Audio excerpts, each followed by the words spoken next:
senang rasanya mengetahui bahwa teman-teman masih setia bersama kami tentunya dalam siaran pendidikan interaktif. Masih bersama saya Asti Mohtar dan juga Bapak Dayat Sumanta.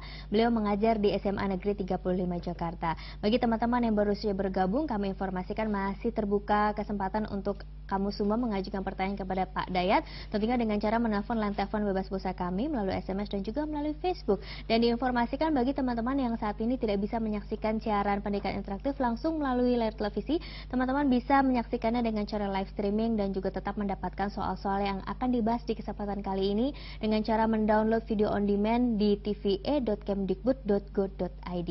Baik, sebelum kita akan melanjutkan pembahasan mengenai pendapatan nasional, seperti biasa ya, kita akan menyaksikan sebuah video bersama-sama. Silakan.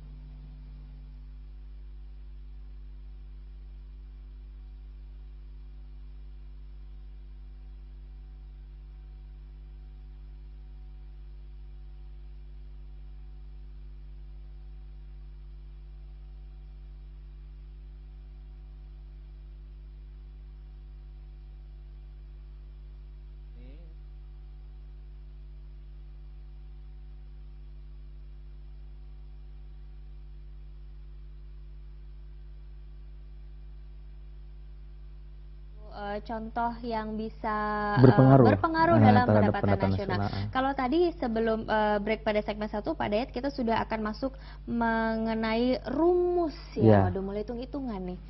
Ya sebetulnya nggak susah juga sih. Nggak susah juga ya, karena pastinya sudah ada rumus, sudah ada jalan-jalan yang akan diberitahu. Silakan Pak Dayat, kita langsung masuk. Kita lihat rumus dan komponen metode pengeluaran untuk menghitung pendapatan nasional. Baik. Tadi sudah disinggung-singgung bahwa pendapatan nasional bruto yang merupakan hasil dari perhitungan pendapatan nasional dengan menggunakan metode pengeluaran diperoleh dari pengeluaran para pelaku ekonomi. Siapa itu para pelaku ekonomi itu? Nah, ini kita lihat.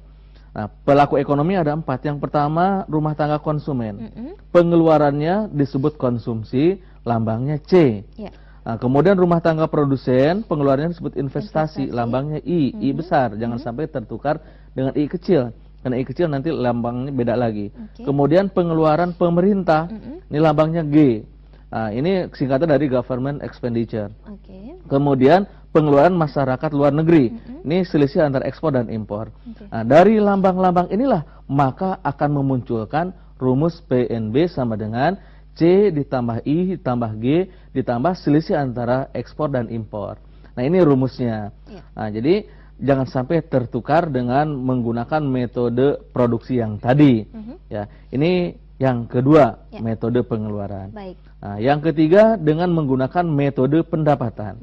Dengan menggunakan metode pendapatan, pendapatan nasional adalah seluruh pendapatan yang diterima pemilik faktor produksi. Pemilik faktor produksi.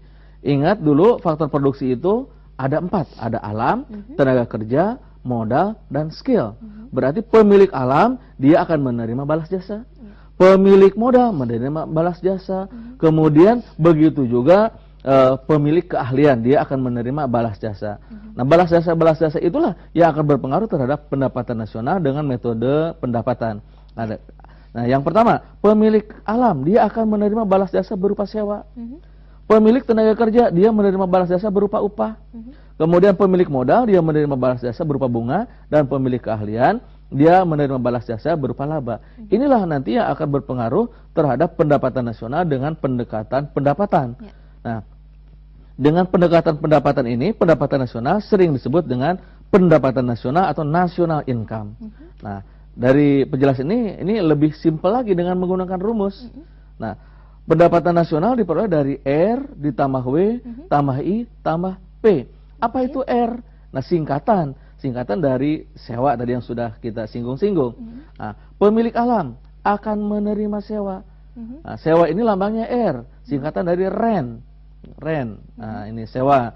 Kemudian tenaga kerja, pemilik tenaga kerja dia akan menerima balas jasa berupa upah, lambangnya W, singkatan dari wage. Nah, kemudian pemilik modal, dia menerima bunga modal. Nah, ini tadi yang disebut-sebut, jangan tertukar dengan I kecil. Nah, ini I kecil. I kecilnya adalah interest. Interest. Hitungannya bisa jadi salah ya Pak ya? Bisa jadi salah, makanya hati-hati. Lalu pemilik skill atau keahlian atau kewirausahaan, dia menerima balas jasa, yang itu lambangnya P kecil, profit, singkatan dari profit. Nah, inilah yang akan dihitung, dijumlahkan secara nasional. Ini akan mempengaruhi pendapatan nasional dengan pendekatan pendapatan. Ya. Nah, itu 3 metode yang berpengaruh terhadap pendapatan nasional. Sudah dijelaskan, rumus sudah diberikan. Kira-kira sekarang kita cocok coba. nih, Pak, waktunya untuk latihan soalnya. Oh iya, kita coba latihan soalnya yang berhubungan dengan ini ya. Baik. Nah, coba siapkan alat tulisnya, siapkan pulpennya, perhatikan di sini. Data untuk menghitung pendapatan nasional dalam jutaan di negara XYZ. Ya. Perhatikan di situ ada pengeluaran negara. Pengeluaran negara tadi lambangnya G. Kemudian ada pendapatan upah atau gaji, lambangnya W. Kemudian pendapatan sewa, lambangnya R. Konsumsi masyarakat, C lambangnya. Ekspor, X. Kemudian investasi, I besar. Lalu impor, nah impor lambangnya M. Kemudian pendapatan bunga, tadi bunga itu I, interest, I kecil. Laba usaha, profit. Nah, kita lihat dulu apa yang diminta oleh soal ini. Nah, soal ini meminta berdasarkan data di atas, maka pendapatan nasional negara XYZ jika dihitung dengan menggunakan pendekatan pengeluaran. Ingat tadi, pendekatan pengeluaran itu menghitung pengeluaran yang dilakukan oleh para pelaku ekonomi. Nah, berarti apa yang dihitung? Nah, berarti pengeluarannya apa? Yaitu mulai dari C, pengeluaran rumah tangga konsumen 15 juta. Ya. Lalu pengeluaran yang dilakukan oleh perusahaan investasi 9.000 di sini. Ya 15.000 tambah 9.000. Pengeluaran yang dilakukan oleh negara 8.000. Lalu ditambah dengan selisih antara ekspor 5.500 dan impor 6.000. Nah, coba dihitung. Nah, coba lihat bandingkan jawabannya. Udah dihitung. Nah, apakah jawabannya D?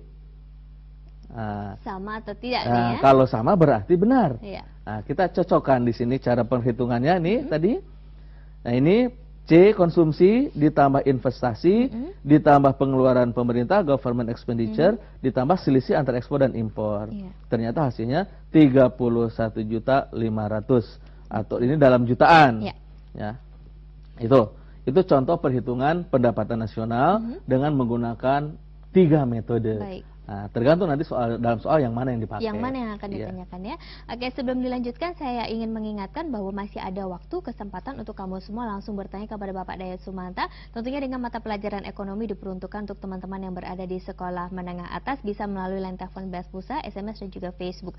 Kebetulan sekali Pak Dayat kita sudah ada pertanyaan kali ini melalui SMS dari nomor 08192256 sekian dengan pertanyaan apakah pemberlakuan harga produk yang berbeda di setiap daerah dapat mempengaruhi penghitungan pendapatan nasional, Pak? Ya, kita lihat kalau dilihat daerah kan ada pendapatan daerah. Baik. Kan ada istilahnya sekarang itu pendapatan asli daerah, ada juga pendapatan nasional. Nah, bagaimana pemberlakuan harga yang berbeda? Kalau produknya sama harga berbeda ya sudah pasti berpengaruh terhadap pendapatan dari daerah yang bersangkutan. Apabila pendapatan dari daerah yang bersangkutan berbeda-beda, tapi kalau digabung itu akan menjadi pendapatan nasional. Nah, apakah mempengaruhi pendapatan nasional? Ya jelas berpengaruh. Nah, pengaruhnya tapi tidak terlalu dirasakan karena pendapatan nasional intinya adalah kumpulan dari pendapatan-pendapatan yang diperoleh daerah. Nah, itu ya. Oke, sudah dijawab pertanyaan dari teman kita melalui SMS dan kami masih mengundang partisipasi dari teman-teman yang lain yang juga ingin mengajukan pertanyaan. Silakan line telepon Belas Pulsa, SMS dan juga Facebook. Ingat nanti pada segmen terakhir kami akan menggelar kuis kuadran cerdik cepat cermat ceria.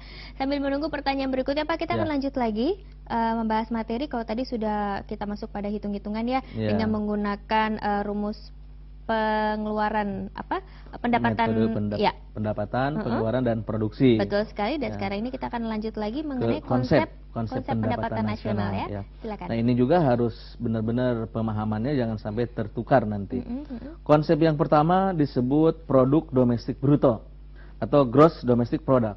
Nah, ini diartikan sebagai seluruh barang dan jasa yang dihasilkan oleh seluruh warga masyarakat, termasuk warga negara asing di suatu negara dalam periode tertentu biasanya 1 tahun.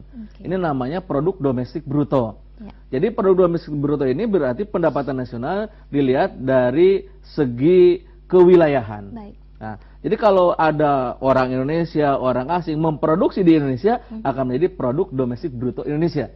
Jadi tidak dilihat siapa yang memproduksinya, asalkan ada di Indonesia berarti produk domestik bruto Indonesia. Baik. Nah, kemudian kita lihat produk nasional bruto. Nah, di sini ada kata nasional. Berarti di sini lihat adalah segi nasionalismenya, segi kewarganegaraannya. Nah, kalau tadi warga asing dihitung, nah sekarang produk warga negara asing di negara kita tidak dihitung. Tapi produk warga kita yang kerja di luar negeri dihitung, digabung. Nah, ini akan menjadi produk nasional bruto. Nah, ini bisa dicari dengan rumus GNP sama dengan gross domestic product ditambah atau dikurangi. Hati-hati nih. Di buku-buku tertentu banyaknya dikurangi. Dengan mengurangi berarti itu tandanya orang yang bersangkutan menjadi inferior. Tidak yakin dengan kemampuan bangsanya. Makanya di sini bisa tambah, bisa kurang. Kapan tambah berlaku? Tambah akan berlaku apabila produk warga kita di luar negeri lebih banyak daripada produk asing di negara kita. Tanda min, tanda kurang akan berlaku apabila produk warga negara asing di kita lebih banyak daripada produk warga kita di luar negeri. Nih, produk neto terhadap luar negeri. Apa itu produk neto terhadap luar negeri? Yaitu selisih antara produk neto, selisih antara produk warga negara di luar negeri dikurangi produk warga negara yang ada di dalam negeri. Itu. Berikutnya yang ketiga, produk nasional neto, produk nasional bersih atau net national income. Itu diperoleh dari gross national product dikurangi dengan penyusutan dan penggantian barang modal. Jadi di situ langsung sudah ada penyusutannya. Berikutnya kita lihat yang keempat, pendapatan nasional neto. Nah, di sini sudah berupa pendapatan, bukan lagi produk, berarti sudah berupa uang di sini. Nah, diperoleh dari net nasional product dikurangi pajak tidak langsung. Apa itu pajak tidak langsung? Ya, pajak yang bisa dibebankan kepada pihak ketiga. Nah, contoh, kalau kita makan misalnya di restoran, berarti harusnya kan yang bayar pajak itu penjualnya. Nyatanya yang bayar siapa? Yang bayar yang beli. Nah, itu namanya pajak tidak langsung. Bisa dilimpahkan kepada pihak lain. Baik, sebelum kita masuk pada poin selanjutnya ya, Pak Dayat, kita akan menerima pertanyaan kembali, kali ini melalui Facebook dari Fandi. Bertanya, apakah perbedaan pajak langsung dan tidak langsung? Nah, ini pas berarti yang pas ya? kita bahas ya. Betul. Pas yang kita bahas. Pajak langsung berarti pajak yang langsung dibayar oleh si wajib pajaknya. Contoh, Mbak Asi punya penghasilan, maka harus bayar pajak. Kenapa bayar pajak? Karena punya penghasilan. Itu namanya pajak langsung. Tidak bisa Mbak Asi punya penghasilan, saya yang bayar pajak. Nggak bisa. Nah, itu pajak langsung namanya. Begitupun pajak kendaraan bermotor. Siapa yang punya kendaraan bermotor harus bayar pajak. Karena pajak langsung. Beda dengan pajak tidak langsung tadi. Kalau kita jajan di restoran atau di rumah makan, namanya ada pajak penjualan. PPN, kemudian ada pajak pertambahan nilai. Harusnya kan yang bayar yang jualan. Tapi nyatanya pajak penjualan ini dilimpahkan kepada si konsumen. Itu namanya pajak tidak langsung. Jadi dipindahkan kepada pihak ketiga. Itu perbedaannya. Ya, pertanyaan dari Fandi melalui Facebook sudah dijawab oleh Pak Dayat, dan kami masih mengundang partisipasi dari teman-teman yang lain. Silakan bertanya melalui telepon Bas Pulsa, SMS dan juga Facebook. Sekarang kita akan lanjut lagi sampai poin kelima tadi Pak, yang sempat terhenti. Baru keempat. Ya, sekarang masuk kelima, sekarang kita yang kelima, pendapatan perseorangan atau personal income. Nah, pendapatan perseorangan ini diperoleh dari net national income ditambah transfer payment. Transfer payment ini berarti pembayaran yang kita rasakan, yang kita terima kembali. Misalnya kita bayar pajak dari pemerintah, kita dapat apa? Misalnya perbaikan jalan, jembatan dan lain-lainnya. Dikurangi jaminan sosial, asuransi, laba ditahan dan pajak perseorangan. Itu personal income. Lalu ada lagi yang namanya pendapatan bebas atau disposable income. Disposable income ini adalah pendapatan perseorangan, personal income dikurangi pajak langsung. Pajak langsung. Lalu yang terakhir ada namanya pendapatan yang dibawa pulang atau take home pay. Nah, itu pendapatan yang benar-benar menjadi milik kita, yaitu pendapatan bebas dikurangi dengan pengeluaran-pengeluaran yang menjadi kewajiban pribadi. Termasuk kalau masih punya penghasilan, sudah dikurangi pajak, bayar arisan juga, bayar cicilan rumah, cicilan mobil. Nah, itulah take home pay, pendapatan yang dibawa pulang yang siap untuk kita belanjakan sesuai keperluan kita. Baik, baru saja Pak Dayat menjelaskan mengenai konsep dari pendapatan nasional. Kira-kira apa sih tujuan kita menghitung pendapatan nasional? Sesaat lagi akan disampaikan oleh Pak Dayat, dan kami juga masih membuka kesempatan untuk teman-teman semua bertanya melalui line telepon bebas pulsa, SMS dan juga Facebook. Namun sesaat lagi karena siaran pendidikan interaktif akan segera kembali setelah yang berikut ini.